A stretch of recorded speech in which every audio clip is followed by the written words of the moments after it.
অনুষ্ঠানের এই পর্যায়ে অতিথিদেরকে বরণ করে নেবার পালা। আমাদের প্রধান অতিথিকে ফুল দিয়ে বরণ করবেন মাহমুদ বিন কাসিম।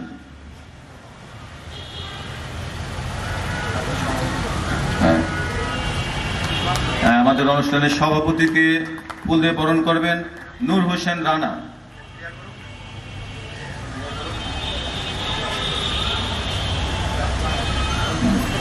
ডক্টর আনিসুজ্জামান স্যারকে ফুল দিয়ে বরণ করবেন আলী হাসান।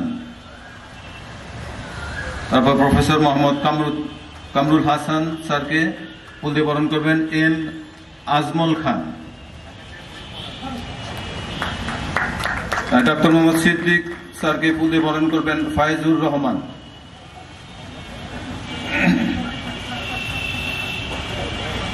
তারপর প্রফেসর মিটুল চৌধুরীকে ফুল দিয়ে বরণ করবেন আবির চৌধুরী। এবং সবশেষে ডক্টর আখতারুজ্জামান স্যারকে ফুল দিয়ে বরণ করবেন সাবিক আহসান।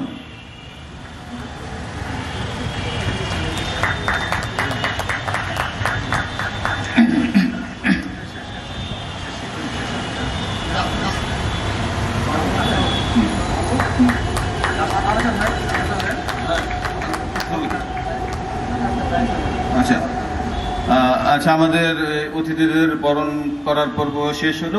ভাষা ও রাষ্ট্রের ভাষা এক না হইলে প্রকৃত গণতান্ত্রিক রাষ্ট্র গড়িয়া উঠিতে পারে না। উর্দুকে রাষ্ট্রভাষা করিলে পূর্ব পাকিস্তানের শিক্ষিত সমাজ রাতারাতি অশিক্ষিত ও সরকারি চাকরির অযোগ্য বনিয়া যাইবেন। ঊনবিংশ শতাব্দীর মধ্যভাগে ফার্সির জায়গায় ইংরেজিকে রাষ্ট্রভাষা করিয়া ব্রিটিশ সাম্রাজ্যবাদ মুসলিম শিক্ষিত সমাজকে রাতারাতি অশিক্ষিত ও সরকারি চাকরির অযোগ্য করিয়াছিল। এইভাবে ডক্টর কাজী মোতাহার হোসেনের কথা আছে এবং এই আবুল কাসেম সাহেবের কথা আছে। তো যাই হোক, তারা এইভাবে এই বইটার মধ্য দিয়ে তারা বিভিন্ন জায়গায় যারা পার্লামেন্টের সদস্য ছিলেন তাদেরকে জনগণের মধ্যে তারা এই কাজটি বই বিতরণ করে আন্দোলনে উৎসাহ দেওয়ার জন্য তারা দারুণভাবে মাঠে নামলেন তমুদুল মজলিসের এই মাধ্যমে। তো তখন যেটা হলো, তমুদুল মজলিসে একটা অফিস ছিল এই যে এখানে, তখন বিশ্ববিদ্যালয় ছিল আজকের যে মেডিকেল কলেজটা ওখানে। তো ওইখানে তারা ওই মুসলিম লীগের কর্মীরা ছাত্রলীগ এবং বিশ্ববিদ্যালয়ের কর্মীরা তারাই এইখানে আসতেন। এই বইটি যখন পার্লামেন্টের সদস্যদেরকে দেওয়া হলো তখন এই ধীরেন্দ্রনাথ দত্ত তিনি পাকিস্তান পার্লামেন্টে বলছিলেন কি ইংরেজি আর উর্দুর সাথে বাংলাও এই অধিবেশনের পার্লামেন্টের ভাষা রাখা হোক, কিন্তু লিয়াকত আলী খান, প্রধানমন্ত্রী লিয়াকত আলী খান এটাকে নাকচ করে দেন। তারই প্রতিবাদে এই 11ই মার্চ কিন্তু শুরু হয়েছিল। 11ই মার্চের আন্দোলন হয়েছিল এবং তখন দিদেন যে মুসলিম লীগ এমপ্লয়িজ অ্যাসোসিয়েশন ছিল তারাও কিন্তু আন্দোলন নামে। তাতে করে ওই যে আন্দোলন হলো 11ই মার্চ, প্রচন্ড আন্দোলন, সেক্রেটারিয়েট ঘেরা হলো, সমস্ত কিছু, সারা দেশে হরতাল। তো তখন ওই রেল ট্রেনও বন্ধ ছিল। তো যাই, এইটা একটা সফলতা। এগুলো আপনারা শুনেছেন। এই ইতিমধ্যে আমরা আমাদের এই সিদ্দিক সাহেবের মোহাম্মদ সিদ্দিক এটা বিশদভাবে বর্ণনা করেছেন, আমি ওখানে যাচ্ছি না। তো এই যে আন্দোলনের ফলে অনেকেই এখানে গ্রেপ্তার হলেন। কাজী গোলাম মাহবুব, শামসুল হক, এখানে ছিলেন নলিয়াহাট, রণেশ দাসগুপ্ত, আব্দুল ওয়াহেদ এবং জনাব শেখ মুজিবুর রহমান, আব্দুল ওয়াহেদ চৌধুরী ইত্যাদি এই প্রমুখ এই নেতারা, এই সমস্ত ছাত্র নেতারা বা এই যুবক নেতারা তারা সবাই জেলখানায় তখন। তো আপনারা জানেন জিন্নাহ সাহেব যখন আসবেন তখন এই আন্দোলন চলছিল। আন্দোলন 11, 12, 13, 14, 15 তারিখ পর্যন্ত ওই মার্চ মাসে চলছে। তো এটাকে বন্ধ করার জন্য তারা একটা চুক্তি করলেন। সেই চুক্তির বিষয়ে মোহাম্মদ সিদ্দিক সাহেব চমৎকারভাবে বর্ণনা করেছেন, আপনারা সেটা শুনেছেন। তো বিষয় হলো যে আমাদের শিক্ষা এবং অফিস আদালতের ভাষা যাতে ইংরেজি বাংলা হয়, ইংরেজির পরিবর্তে সেইটা করা এবং ইত্যাদি মুখ্য বিষয় ছিল এইটা, যে আমাদের এই চুক্তিটা তখন হয়।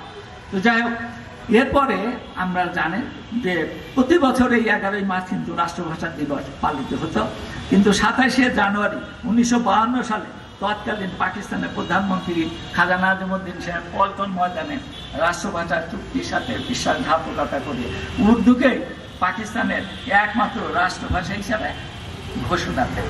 এরপর থেকে নাজিমুদ্দিন সাহেবের একটি গাদ্দারি, এর বিরুদ্ধে 30শে জানুয়ারি ঢাকা বার লাইব্রেরিতে মৌলানা ভাসানীর সভাপতিত্বে এখানে তমুদ্দুন মল্লিক, ছাত্রলীগ, আওয়ামী মুসলিম লীগ, যুবলীগ, ঢাকা বিশ্ববিদ্যালয় বিভিন্ন হল সংসদের নেতারা, ছাত্র নেতারা, ইসলামিক ভ্রাতৃ সংঘ, পূর্ব পাকিস্তান মহাদেশ সমিতি ইত্যাদি তাদের প্রতিনিধিরা সবাই মিলে এই রাষ্ট্রভাষা সংগ্রাম পরিষদ গঠন করেন কাজী গোলাম মাহবুবকে কনভেনার করে। এবং জ্যেষ্ঠ নেতা মৌলানা ভাসানী ব্যক্তিগতভাবে মৌলানা আব্দুল হামিদ খান ভাসানী এবং আবুল হাসিম, মুন্সি আবুল হাসিমকেও এই কমিটিতে রাখা হয়।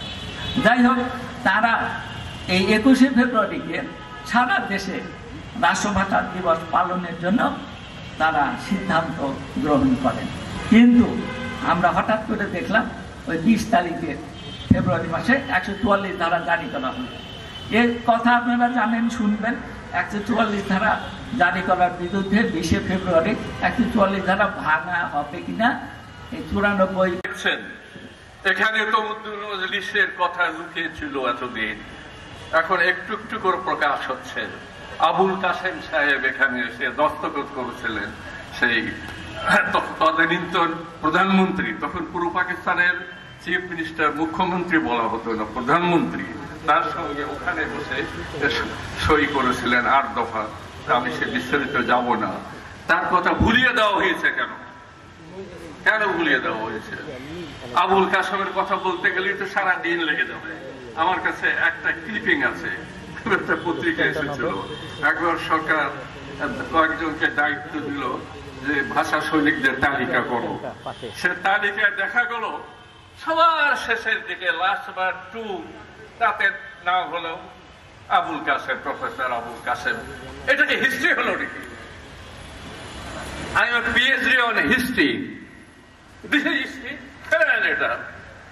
অথচ আবুল কাসেম এবং এই তদানীন্তন যে প্রধানমন্ত্রী, সেই নামও ভুলে যাচ্ছে, খাজা নাজিমুদ্দিনের বাসস্থান এটা, বর্ধমান হাউস, বর্ধমানের জমিদারের বাড়ি ছিল। পাকিস্তান হওয়ার পরে পূর্ব পাকিস্তানের যে হলো প্রধানমন্ত্রী বলতে তার বাড়ি এখানে, সেখানে আবুল কাসেম সাহেবকে ডেকে এনে সমঝোতা করতে দেওয়া হলো। উনি সমঝোতা করলেন, একটা সইও হলো 15 মার্চ। আজকে সেই 15 মার্চ এই যে এই বিল্ডিংটাকে ভুলে যাবেন না, এই বিল্ডিং এ নজরুলও ছিলেন। নজরুলও যখন পূর্ব পাকিস্তান হয় নাই, ব্রিটিশ টাইমে নজরুল ছিলেন। কাজী মোতাহার হোসেন বিল্ডিং এ থাকতেন। তাহলে আমি তো আছি 11 মার্চের যে হরতাল, প্রথম বাংলা ভাষা নিয়ে, আমি তার সাক্ষী। আমি সেই হরতালে পার্টিসিপেট করেছি।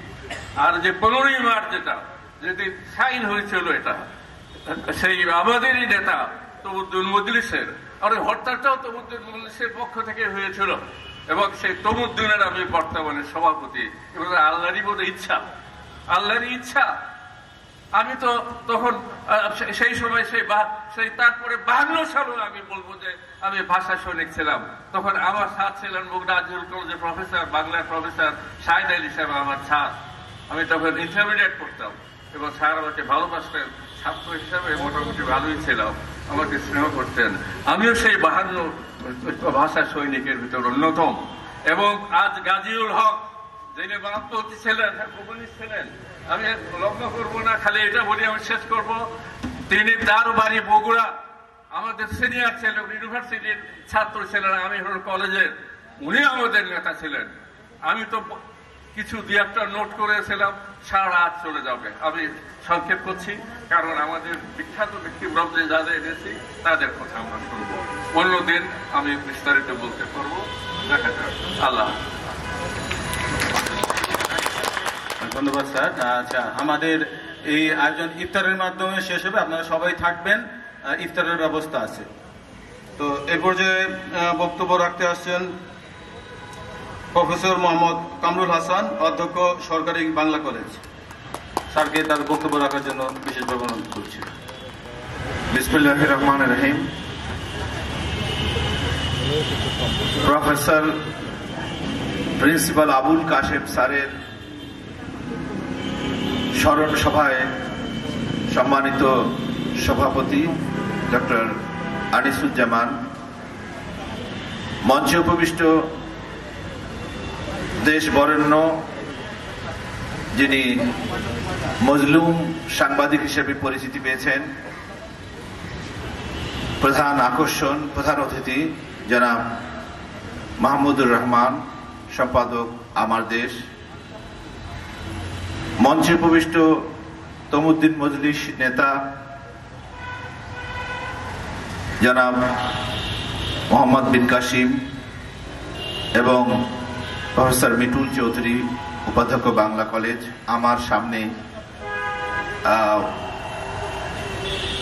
মঞ্চের সামনে বক্তব্য শুনবার জন্য যারা অধীর আগ্রহে অপেক্ষা করছেন সুধীবৃন্দ, আমি সকলের জ্ঞাতার্থে জানাতে চাই বাংলা কলেজ থেকে আজকে কমপক্ষে 50 জন শিক্ষক আমাদের এই অনুষ্ঠানে উপস্থিত হয়েছেন। আমরা আসলে বক্তব্য দিতে আসিনি, আমিও ব্যক্তিগতভাবে বক্তব্য শুনতে এসেছি। মঞ্চের সামনের সারিতে শ্রোতা হিসেবে যদি বক্তব্য শুনতাম তাহলে আমার মনে হয় কতই না ভালো হতো। তার উপরে ওয়ার্নিং আছে যে বক্তব্য সংক্ষিপ্ত করবেন। আমরা মাহমুদুর রহমান স্যারের বক্তব্য শুনবো, অবশ্যই শুনবো। আজকের এই দিনে আমি আমাদের বাংলা কলেজের প্রতিষ্ঠাতা অধ্যক্ষ প্রফেসর প্রিন্সিপাল আবুল কাশেম স্যারের বিদেহী আত্মার মাগফিরাত কামনা করছি। তার যে অবদান সেগুলো ইতিমধ্যে আলোচনা হয়েছে।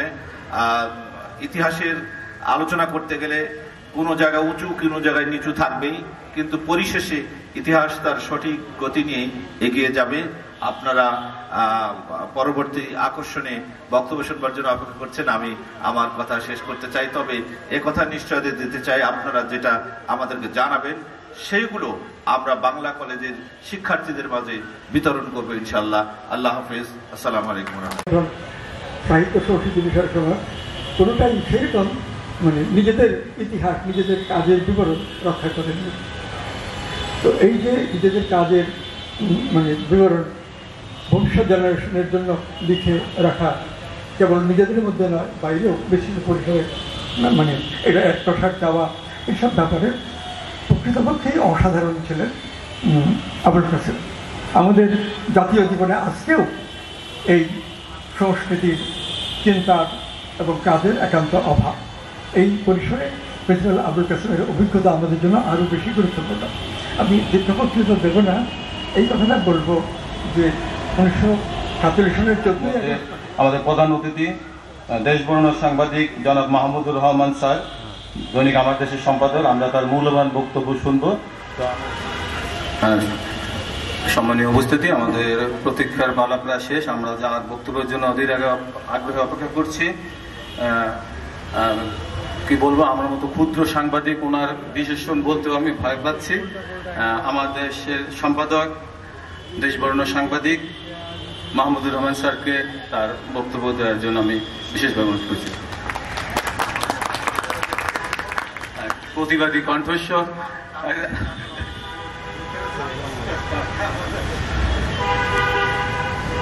বিসমিল্লাহির রহমানির রহিম। উপস্থিত সুধীমণ্ডলী, আসসালামু আলাইকুম। আসলে এই ধরনের সেমিনার রমজান মাসে আয়োজন করা খুব কষ্টসাধ্য, কারণ এই ধরনের সেমিনার আয়োজন করতে গেলে আরো অনেক সময়ের প্রয়োজন হয়, কারণ সবারই বক্তব্য শোনা দরকার ইতিহাসটা পুরোপুরি বোঝার জন্যে। আর খুব সংক্ষেপে কথা বলতে গেলে ইতিহাসটা খণ্ডিত হয়ে যায় এবং আমরা প্রকৃত ইতিহাস জানতে পারি না। তো প্রায় ইফতারের সময় হয়ে যাচ্ছে, কাজে দীর্ঘ বক্তৃতা দেওয়ার সময়ও নেই, শারীরিক অবস্থাও নাই, কারণ রমজানের এই সময়, শেষ সময় লম্বা বক্তৃতা দেওয়া খুব কষ্টকর। তবে ভাষা আন্দোলন নিয়ে 2-4টি কথা বলা আবশ্যক। আমাদের দেশে ভাষা আন্দোলনের যে ন্যারেটিভটা তৈরি হয়েছে, দুর্ভাগ্যজনকভাবে এই ন্যারেটিভ প্রধানত তৈরি করা হয়েছে বাঙালি জাতীয়তাবাদের আয়না দিয়ে। আর বাঙালি জাতীয়তাবাদ বাংলাদেশে তৈরি করা হয়েছে প্রধানত হিন্দু জাতীয়তাবাদের আলোকে, যেটা বাঙালি হিন্দু জাতীয়তাবাদ, যে আমরা বাঙালি রেনেসার কথা বলি 18th সেঞ্চুরি, সেই বাঙালি রেনেসার পুরোটাই ছিল বাঙালি হিন্দু রেনেসার। ওখানে বাঙালি মুসলমানের কোনো জায়গা ছিল না। এটা শুধু আমার কথা না, আপনারা যদি নীরজ সি চৌধুরীর বই পড়েন, an autobiography of an unknown Indian, ওই বইতে আপনারা দেখবেন যে পুরো সকল বাঙালি রেনেসার পুরো জিনিসটাই ছিল ব্রিটিশদের সাহায্যে বাঙালি হিন্দুর উত্থানের জন্য এই রেনেসার আয়োজন করা হয়েছিল। সেখানে বাঙালি মুসলমানদের অচ্ছুত করে রাখা হয়েছিল। আমাদের দেশে যে বাঙালি জাতীয়তাবাদ, সেটা সেই তথাকথিত বাঙালি রেনেসার থেকে ধার করে বাঙালি জাতীয়তাবাদের বয়ান তৈরি করা হয়েছে।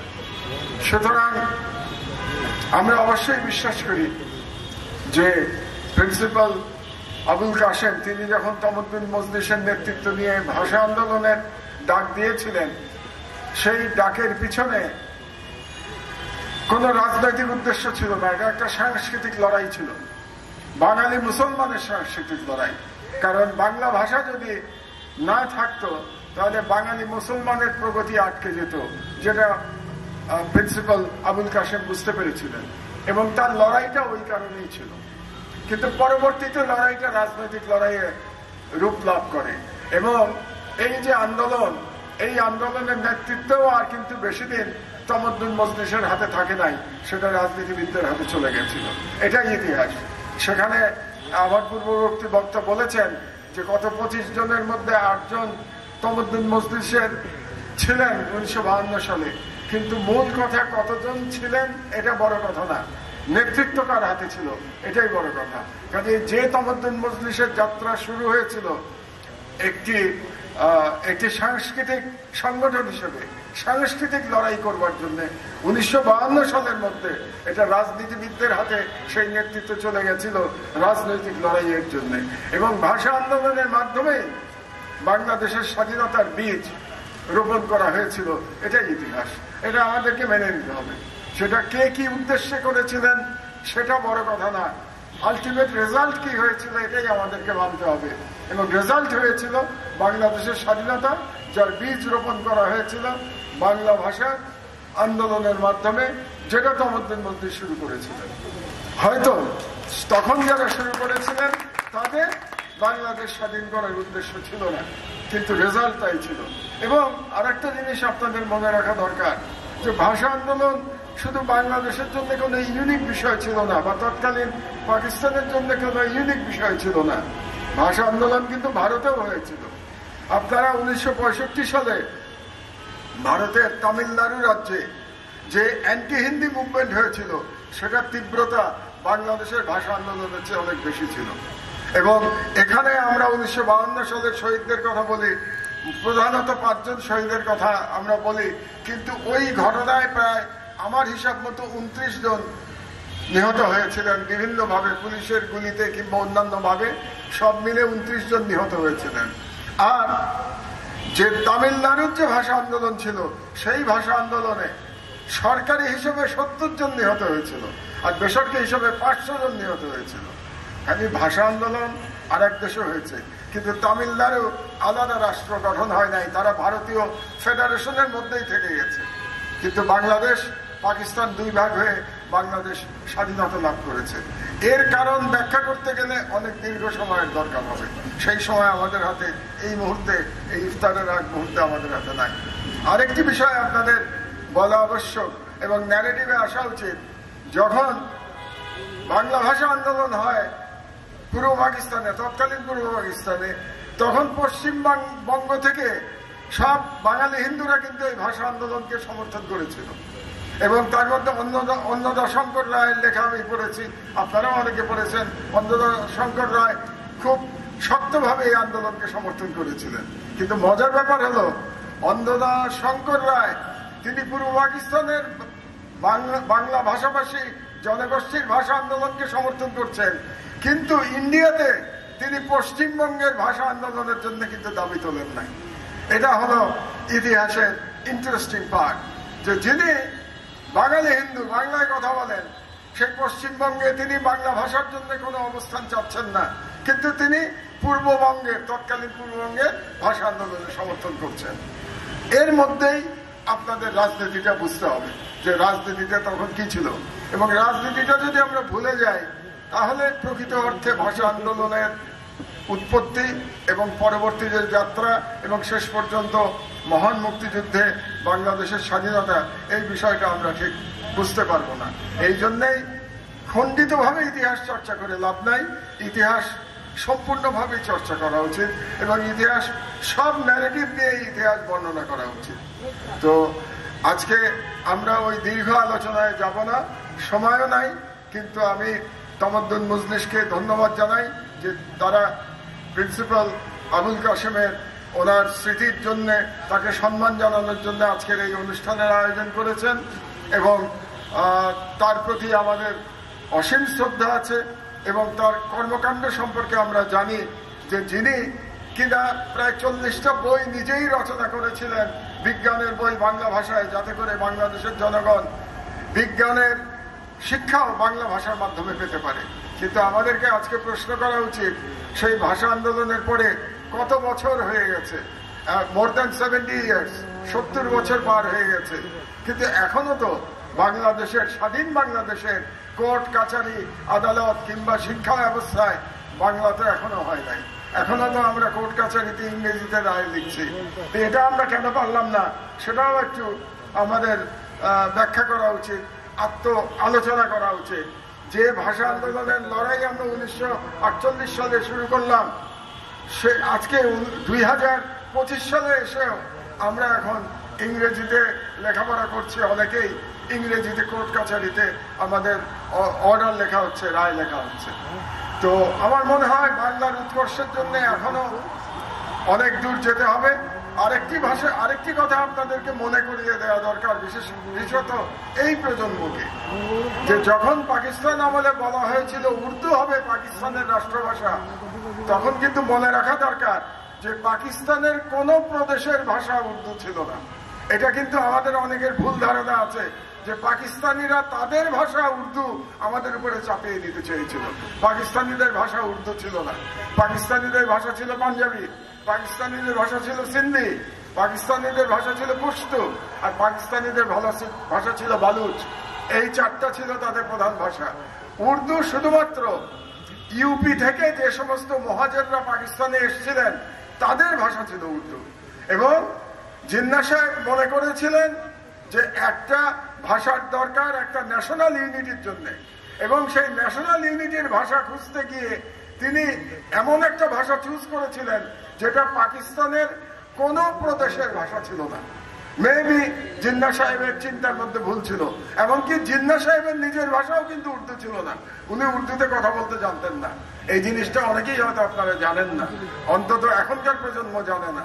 তিনি 2টা ভাষায়, তিনি মেইনলি কথা বলতেন ইংরেজিতে, এবং তিনি ভাষা জানতেন গুজরাটি, যেহেতু জিন্নাহ সাহেব গুজরাটের লোক ছিলেন, তিনি উর্দু জানতেন না। কাজেই তার কোনো ব্যক্তিগত ইন্টারেস্ট ছিল না উর্দুর প্রতি, বা তার কোনো ব্যক্তিগত ভালোবাসাও উর্দুর প্রতি ছিল না। তিনি ধারণা করেছিলেন একটা ন্যাশনাল ল্যাঙ্গুয়েজ দরকার, এবং সেই জন্য তিনি উর্দুকে চিন্তা করেছিলেন এটাই ন্যাশনাল ল্যাঙ্গুয়েজ হওয়া উচিত। Maybe it was his wrong decision. তো কাজেই আমাদের উপরে পাকিস্তানিরা উর্দু চাপিয়ে দিতে চেয়েছে, এই বয়ানের মধ্যে এটা ইতিহাস সম্মত না, যেহেতু পাকিস্তানিদের ভাষায় উর্দু ছিল না। কিন্তু আমাদের দাবি সঠিক ছিল, কারণ পাকিস্তানের ম্যাক্সিমাম জনগোষ্ঠীর ভাষা ছিল বাংলা। যেহেতু ম্যাক্সিমাম জনগোষ্ঠীর বাংলা, কাজে বাংলাকে বাদ দিয়ে সেই রাষ্ট্রের ভাষা হতে পারে না। এই দিক দিয়ে তমদ্দুন মজলিসের যে অবস্থান ছিল এটা অত্যন্ত সঠিক অবস্থান ছিল, যে কোনো রাষ্ট্রভাষা একাধিক হতে পারে, কিন্তু রাষ্ট্রভাষার একাধিক ভাষার মধ্যে বাংলা 1 নম্বরে থাকতে হবে। এটা খুব কারেক্ট পজিশন ছিল তমদ্দুন মজলিসের।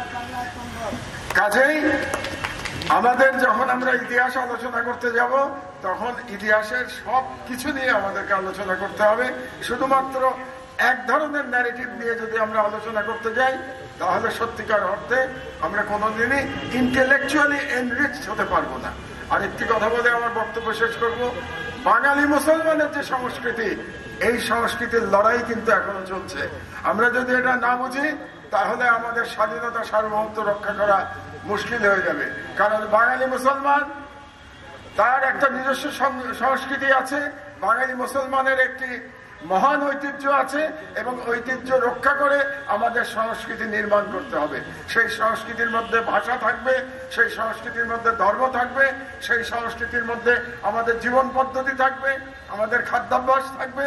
সব মিলে বাঙালি মুসলমানের একটা ইউনিক সংস্কৃতি করতে হবে, এবং বর্তমান বাংলাদেশে এই সাংস্কৃতিক লড়াই আমাদের অব্যাহত রাখতে হবে। সাংস্কৃতিক লড়াইতে যদি আমরা জিততে না পারি তাহলে আমরা স্বাধীনতা রক্ষা করতে পারবো না। এই কথা বলে আমার বক্তব্য শেষ করছি। আল্লাহ হাফেজ। বাংলাদেশ জিন্দাবাদ। ধন্যবাদ স্যার আপনার মূল্যবান বক্তব্যের জন্য। আমরা অনেক গুরুত্বপূর্ণ তথ্য স্যারের কাছ থেকে জানতে পারলাম, সমৃদ্ধ হলাম, এবং আমি বিশেষভাবে গর্বিত যে আজকে স্যার উপস্থিত প্রধান অতিথি এখানে সেই একটি অনুষ্ঠানের সঞ্চালনা আমি করছি সাংবাদিক হিসেবে। ধন্য। আচ্ছা, এই অনুষ্ঠান এই উপস্থাপনে ছিলাম আমি নিথর মাহবুব, সাংবাদিক, মুখাভিনয় শিল্পী। সংগ্রাম করে তার মধ্যে 70-80% আহ্বায়ক অথবা সেক্রেটারি তমন্দুল মন্ত্রী কর্মীরা। আরেকটা কথা বলা হচ্ছে 71-এ সেই রাজাকারকে লিস্ট করা হয়েছে ইউনিভার্সিটিতে, সেখানে 4 জন তমন্দুল ছিলেন। থাকতেই পারে, তমন্দুল মুক্তিযোদ্ধাও ছিলেন, কিন্তু সেটা তো তমন্দুল করবে 2 জন মতামত যেরকম হতে পারে, তমন্দুল সিদ্ধান্ত ছিল না যে পাকিস্তানের পক্ষে তোমরা আন্দোলন করো। It is important. আমি তমন্দুল করেন উনি পাকিস্তানের পক্ষে থাকতে বাংলাদেশ পক্ষে থাকতে পারি, দ্বিমত হতেই পারে, কিন্তু তমন্দুল মজলিস কি বাংলাদেশ সে সময় পাকিস্তান পক্ষে কোনো বিবৃতি নাই। এটাই সব সত্য কথা। প্রধানমন্ত্রী অনেক মুক্তিযোদ্ধা ছিল, অনেক নিপীড়িত নিষিদ্ধ মারা গেছে অনেকে, এবং কাসেম সাহেবও মারাই যেতেন, লাঠি বেঁচে গেছেন। ধন্যবাদ সবাইকে। আর সবাইকে কষ্ট আসার জন্য ধন্যবাদ জানাচ্ছি। আমি জানতাম কাসেম সাহেব এই কথাই বলবেন, আমি তবু কাসেম সাহেবকে প্রধানমন্ত্রী সভাপতি করছি, কারণ উনি প্রত্যেকটি ভাষা এটাই উচ্চারণ করেন, একই কথা উচ্চারণ করেন। এতে আমি বিব্রত নই। উনি বললেই তো আমি বলার সুযোগ পাই। উনি না বলে আপনি কি করে শিখবেন, কি জানবো? উনি জানার বলার মধ্যে শিক্ষা জানা আছে, সত্যকে জানার কথা আছে। সত্য আনতে হবে, পার্ট না ফিল্ম তৈরি কাট টু কাট করে ফিল্ম না, A to Z ফিল্ম তৈরি করতে হবে। যতদিন পর্যন্ত বাঙালি মুসলমানদের তার জাতীয়তা বোধ, তার সাংস্কৃতিক বোধ, তার অধিকার সঙ্গে সচেতন না হবে, ততদিন পর্যন্ত এই দেশের স্বাধীনতা সুরক্ষিত হবে না। ধন্যবাদ সবাইকে। ধন্যবাদ। এবং মুসলিম লীগের নেতৃত্বে পাকিস্তান হলেও মুসলিম লীগ পাকিস্তানকে টিকিয়ে রাখা এবং উন্নতিশীল একটা রাষ্ট্রে পরিণত করা, এটা মুসলিম লীগের নেতৃত্বে হবে না। তার কারণ মুসলিম লীগের নেতারা ক্ষমতায় এসেই অনেক রকমের দুর্নীতি করছেন, রাষ্ট্রীয় চিন্তা বাদ দিয়ে নিজের ব্যক্তিগত সম্পত্তি বাড়াবার চেষ্টা করছেন। তো এইভাবে ঘটনাগুলো এগিয়েছে। এখন এখানে আরেকটা কথা বলা আছে যে তমন্দুল মজলিস পাকিস্তানকে স্থায়ী করা এবং পাকিস্তানকে শক্তিশালী করার জন্যই রাষ্ট্রভাষা বাংলা করতে হবে। পাকিস্তানের মোট জনসংখ্যার অর্ধেকের চেয়ে যথেষ্ট বেশি, অন্তত 10% বেশি জনসংখ্যা পূর্ব বাংলায় বা তৎকালীন পূর্ব পাকিস্তানে। এই যে ভাষা, এই ভাষাকে এই অঞ্চলে অন্তত অফিস আদালতে ব্যবহার করা, বিচার ব্যবস্থায় ব্যবহার করা, এই বক্তব্য নিয়ে সামনে আসছে। এবং এই রাষ্ট্রভাষার গুরুত্ব আর এই পাকিস্তানের পরিপ্রেক্ষিতে পূর্ব পাকিস্তানকে অবলম্বন করে এখানকার সাংস্কৃতিক ঐতিহ্য অবলম্বন করে রাষ্ট্র ব্যবস্থা এবং সমাজ ব্যবস্থা গড়ে তোলা, এটা পরিচ্ছন্ন চিন্তা ছিল। এবং আবুল কাসেম সাহেব তার সহকর্মী যারা ছিলেন তাদের সকলেরই এই চেষ্টা ছিল যে পাকিস্তানকে শক্তিশালী করতে হলে এই রাষ্ট্রভাষা সম্পর্কিত বিতর্কের মীমাংসা করতে হবে। বাংলাকে বাদ দিয়ে কেবল উর্দু রেখে এটা সম্ভব হবে না। বাংলাকে অবশ্যই পাকিস্তানের অন্যতম রাষ্ট্রভাষা হিসেবে প্রতিষ্ঠা করতে হবে। আর আমাদের ঐতিহ্য, আমাদের ইতিহাস, পশ্চিম পাকিস্তানের বিভিন্ন জাতির যে ইতিহাস ঐতিহ্য তা থেকে একেবারেই ভিন্ন। এই ভিন্নতার জন্য পূর্ব পাকিস্তানের অন্তর্গত পূর্ব পাকিস্তানে রাষ্ট্রভাষা হিসেবে বাংলাকে চালু করতে হবে। অফিস আদালত চলবে, জ্ঞান বিজ্ঞানের চর্চা চলবে, এইভাবে। এখন একটা ব্যাপার হলো যে পাকিস্তানকে রক্ষা করা এবং শক্তিশালী করার চেষ্টা এবং চিন্তা ফান্ডামেন্টালি এটা তো ছিল না অন্যদের মধ্যে। পাকিস্তানিদেরকে রক্ষা করার বক্তব্য বাদ দিয়ে মৌলানা ভাসানী আওয়ামী লীগ তারা বক্তব্য প্রকাশ করেছেন এবং তারা পূর্ব বাংলার স্বায়ত্তশাসন চেয়েছেন, সর্বাধিক স্বায়ত্তশাসন। প্রথমে এই প্রদেশের নাম পূর্ব বাংলাই ছিল। 1956 সালে যে সংবিধান প্রণয়ন করা হয় তাতে এটাকে পূর্ব পাকিস্তান, পশ্চিম পাকিস্তান ইত্যাদি করেছে এবং মুসলিম লীগের নেতৃত্বে পাকিস্তান প্রতিষ্ঠিত হয়েছিল এবং পরবর্তীকালে পাকিস্তান প্রতিষ্ঠার পরে মুসলিম লীগ পাকিস্তানি জাতীয়তাবাদ সৃষ্টির চেষ্টা করেছিল। আমাদের এইখানে যারা চিন্তাশীল ব্যক্তি ছিলেন, রাজনীতি করতেন, লিখতেন, তারা এই পাকিস্তানি জাতীয়তাবাদ সৃষ্টির চেষ্টাকে সম্পূর্ণ ভুল, অনুচিত এবং অন্যায় বলেছেন। পাকিস্তানি জাতীয়তাবাদ পশ্চিম পাকিস্তান, পূর্ব পাকিস্তান সবটাকে নিয়ে এটা একটা অসম্ভব ব্যাপার। একাধিক ভাষায় কাজ করতে হবে। আমাদের বাংলা ভাষা অনেক উন্নত, জনসংখ্যাও বড়, বাংলা সাহিত্য সৃষ্টিশীল, বাংলা ভাষায় জ্ঞান বিজ্ঞানের চর্চাও অনেক অগ্রসর। কাজেই বাংলাকে রাষ্ট্রভাষা হিসেবে গ্রহণ করতে হবে, কনস্টিটিউশনালি স্বীকার করতে হবে। তার বাইরে আরও রাষ্ট্রভাষা থাকতে পারে, উর্দু থাকতে পারে, যদি প্রয়োজন হয় আরও বেশি থাকতে পারে, কিন্তু আমাদের তবে বাংলা ভাষাকে প্রতিষ্ঠা করা। তো এই ধারায় চিন্তা করেছেন। এখন আমরা যদি পরবর্তী অগ্রগতি দেখি, তখন দেখলাম যে মৌলানা ভাসানী সামনে আসছেন। আন্ডারগ্রাউন্ড কমিউনিস্ট পার্টির যেগুলো ফ্রন্টাল অর্গানাইজেশন কিছু কিছু ছিল, ছাত্র সংগঠন, সেগুলো সামনে আসছে। তখন তমদ্দুন মজলিস আর এই ধারায় বিশেষ এগোতে পারেনি। শক্তিশালী হয়ে উঠছে আওয়ামী লীগ সামনে, আর আওয়ামী লীগের ভিতরে তখন কমিউনিস্টরাও কাজ করতেন নিজের পরিচয় না দিয়ে। এই ধারাটা শক্তিশালী হয়ে উঠল এবং তমদ্দুন মজলিস ধীরে ধীরে মানে এই ধারা থেকে, তাদের আন্দোলনের ধারা থেকে দুর্বল হয়েছেন, শক্তিশালী হয়েছে। 1971 সালের মুক্তিযুদ্ধের সময় যদি দেখি, ঢাকা বিশ্ববিদ্যালয়ের 11 জন শিক্ষককে বরখাস্ত করা হয়েছিল শেখ মুজিব সরকারের আমলে ওই পাকিস্তানি হানাদার বাহিনীর সহযোগী হিসেবে কাজ করার জন্য। এখন দেখতে গেলে দেখা যাবে যে এই যে 11 জন শিক্ষক চাকরি হারিয়েছিলেন, তার মধ্যে অন্তত 5-6 জনই ছিলেন তমদ্দুন মজলিসের সংগঠন করে। এই কথাগুলো বুঝতে হবে। আমরা জীবনে অনেক ভালো কাজ করতে পারি, কিন্তু কিছু খারাপ কাজ অবশ্যই প্রত্যেকের জীবনে থাকে। ভালোটাকেই আমরা ঊর্ধ্বে তুলে ধরবো, কিন্তু ত্রুটির দিক, সীমাবদ্ধতার দিক, খারাপ দিকগুলো আমরা মনে রাখবো। তা আমাদের ইতিহাস পরবর্তীকালে যেভাবে অগ্রসর হয়েছে, সেটা তমদ্দুন মজলিসের চিন্তার ধারাক্রমে অগ্রসর হয়নি। অগ্রসর হয়েছে মৌলানা ভাসানী আওয়ামী লীগ এই ধারার চিন্তাকে অবলম্বন করে। পরবর্তীকালে আওয়ামী লীগের ভিতরেও মানে দল ভেঙেছে, ন্যাশনাল আওয়ামী পার্টি গঠিত হয়েছে, নানান ঘটনা আপনারা সেগুলো জানেন। তো এই যে একটা রাজনৈতিক সংগঠনের পাশাপাশি সাংস্কৃতিক সংগঠন দরকার, এইরকম ধারণা থেকেই আবুল কাসেম সাহেবের উদ্যোগে এই তমদ্দুন মজলিস গঠিত হয়েছিল। খুব সুশৃঙ্খলভাবে তারা কাজ করেছেন এবং তাদের কাজের বিবরণ নানা পুস্তকে, পুস্তিকায় তারা লিখেও প্রকাশ করেছেন। তার ফলে তমদ্দুন মজলিসের একটা ইতিহাস রচনা করা বিশেষ কঠিন কাজটা, একটা আন্তরিক মনোযোগ দরকার। আর কিন্তু তার সীমাবদ্ধতা এই জায়গায় ছিল, পাকিস্তানের বাইরে গিয়ে তারা চিন্তা করতে পারেননি পাকিস্তানকে রেখে কিভাবে আমাদের এখানে ভাষার উন্নতি হবে, রাজনীতি অর্থনীতির উন্নতি হবে, এইভাবে চিন্তা করেছিল। এই 1971 সালের পরে 1972 সালে প্রথম দিকেই যে যারা পাকিস্তান হানাদার বাহিনীর সহযোগী ছিলেন, তার তালিকা তৈরি করে বিভিন্ন রকম শাস্তি দিয়েছে। তো সেই ধারায় খোঁজ করলে তমদ্দুন মজলিসের বেশ কয়েকজনকে পাওয়া যায়। আমি বললাম যে ঢাকা বিশ্ববিদ্যালয়ের একাধিক 11 জন শিক্ষক চাকরি হারিয়েছিলেন, তার মধ্যে অধিকাংশ তমদ্দুন মজলিসের ছিলেন। আর বাইরে খোঁজ করলেও দেখা যাবে যে যারা সেদিন শেখ মুজিবের শাসনকালে অভিযুক্ত হয়েছিলেন পাকিস্তানি বাহিনীর সঙ্গে সহযোগিতা, তার মধ্যে তমদ্দুন মজলিসের আরও বেশ কয়েকজনকে পাওয়া যাবে। তো এর ভালো মন্দ আজকের দিনে বিচার করতে হবে। কোনো ঘটনাকেই চাপা দিয়ে রাখা যায় না। চাপা দিলে সেটা একসময় বেকারপ্রাপ্ত হয়ে আত্মপ্রকাশ করে, তাদের জন্য ক্ষতিকর হয়। এই দিক দিয়ে যাদের অবদানে আজ আমরা আছি যথেষ্ট উন্নত অবস্থায়, তাদের স্মরণ করে তাদের কাজের থেকে শিক্ষা নেওয়া এবং নতুন বাস্তবতা তৈরি করা, এটা আমাদের কাজ। আমি গভীরভাবে অধ্যাপক আবুল কাসেমের স্মৃতির প্রতি শ্রদ্ধা জ্ঞাপন করছি এবং সকলের কাছে আমার অনুরোধ যে আমাদের ইতিহাসের গুরুত্বপূর্ণ কোনো বিষয়কে বাদ দেওয়া উচিত নয়। পাশাপাশি বিভিন্ন ধারার কর্মকাণ্ড একসঙ্গে বিবেচনা করে আমরা ওই সময়ের অবস্থাটা বুঝতে পারি। তো আমি আমার বক্তব্য বাড়াবো না,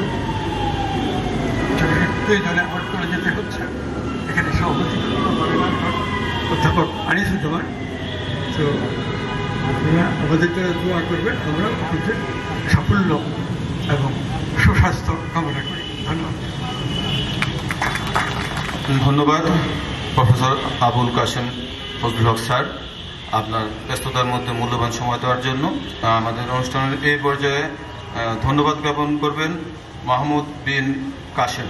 সম্মানিত সুধীমণ্ডলী, উপস্থিত সুধীমণ্ডলী, অধ্যকার সভাপতি, মধ্যমণির প্রধান অতিথি, বিশেষ অতিথি, অন্যান্য সবাইকে সালাম ও শুভেচ্ছা।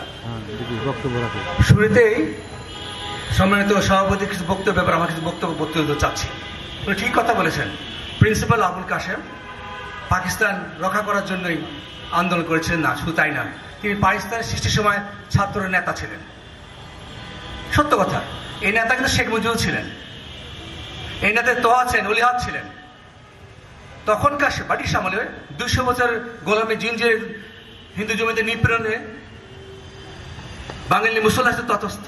পাকিস্তান সৃষ্টির মূল উদ্দেশ্য ছিল বাঙালি মুসলমানের দাবি পাকিস্তান সৃষ্টি, পিছিয়ে পড়া বাঙালি মুসলমানদেরকে তাদের অধিকার, তাদের স্বতন্ত্র ভূমি পাওয়ার আকাঙ্ক্ষাকে জাগ্রত করে।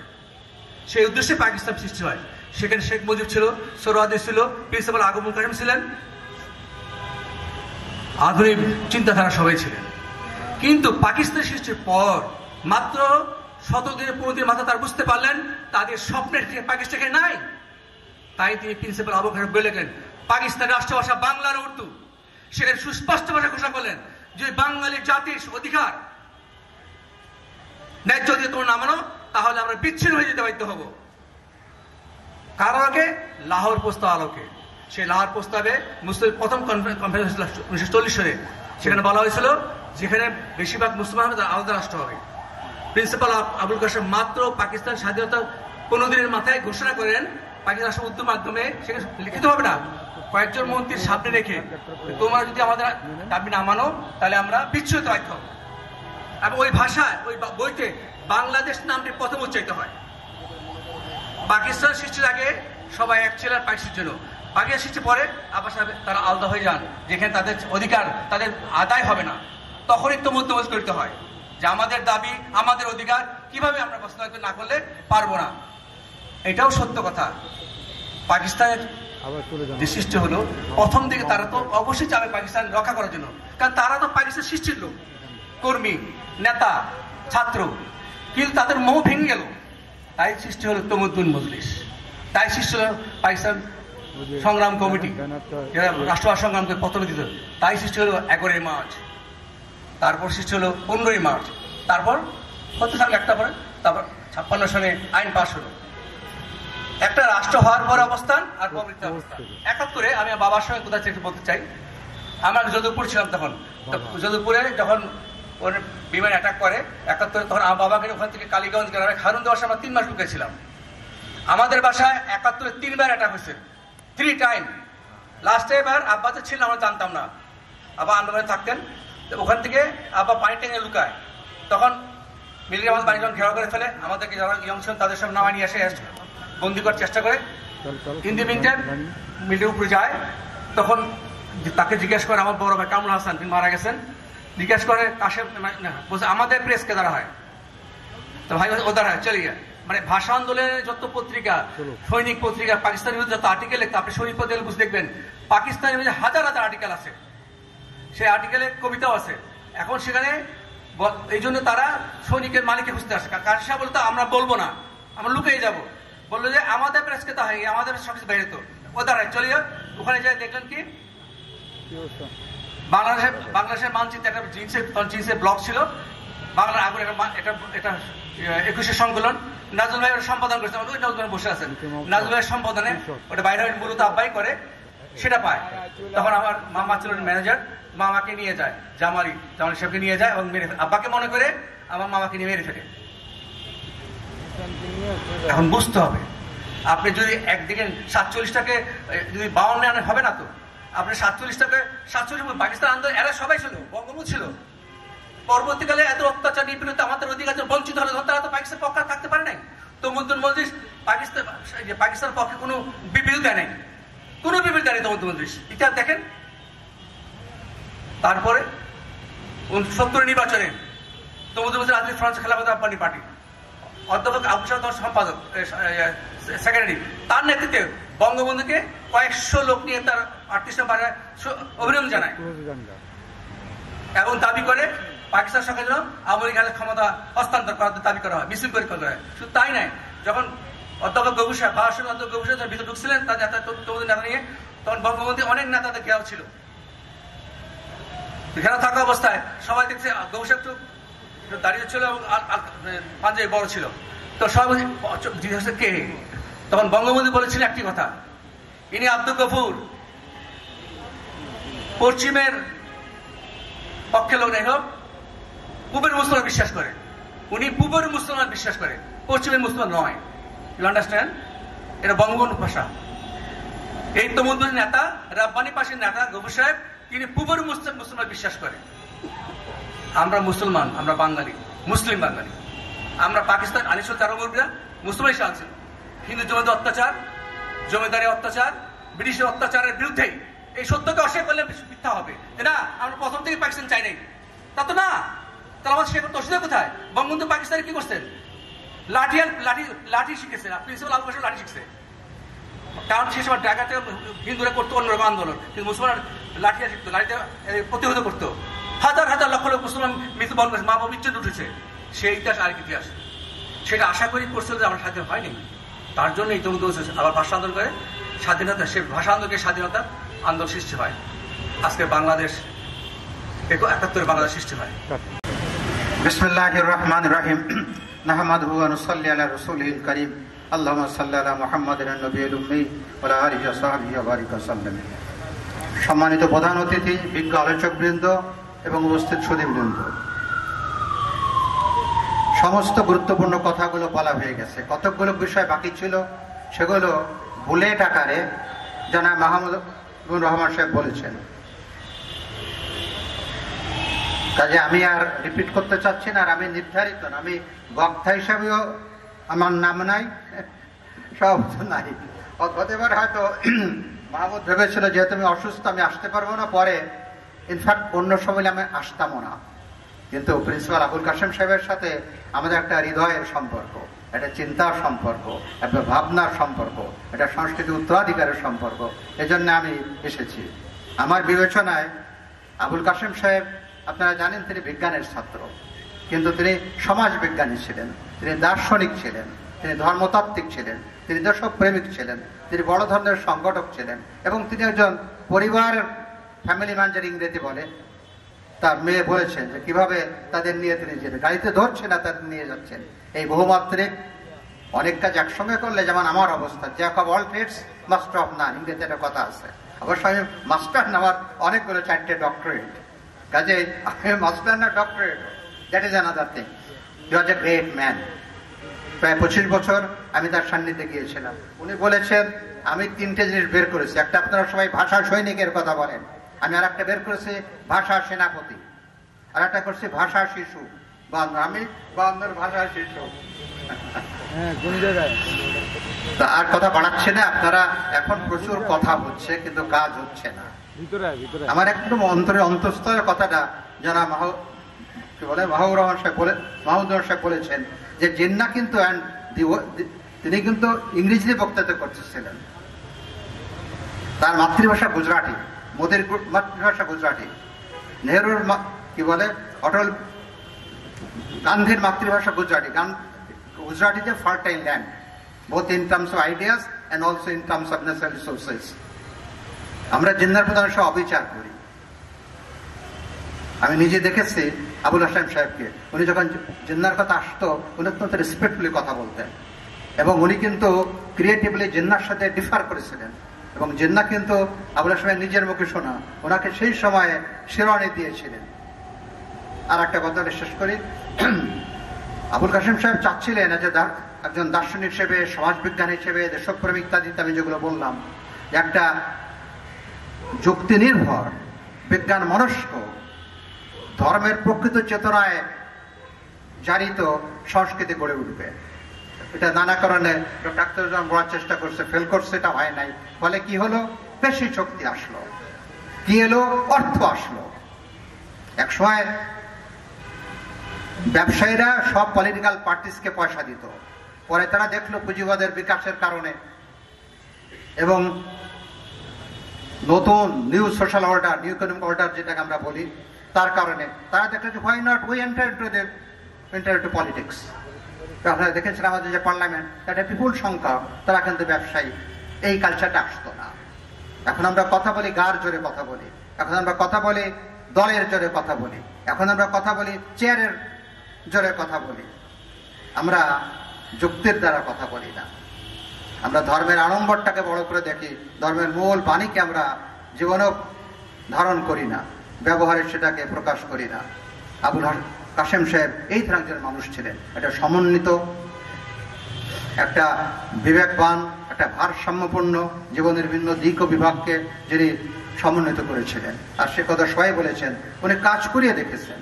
আমার অবাক লাগে, হয়তো ওনার বানানীতির সাথে ওনার মেয়ে বলেছেন, হয়তো এত সহজ করছে, ওনার বই পড়লে সবচেয়ে বেশি নাম্বার পাওয়া যেত না। এই ভিত্তি স্থাপন করতে এসেছিলেন।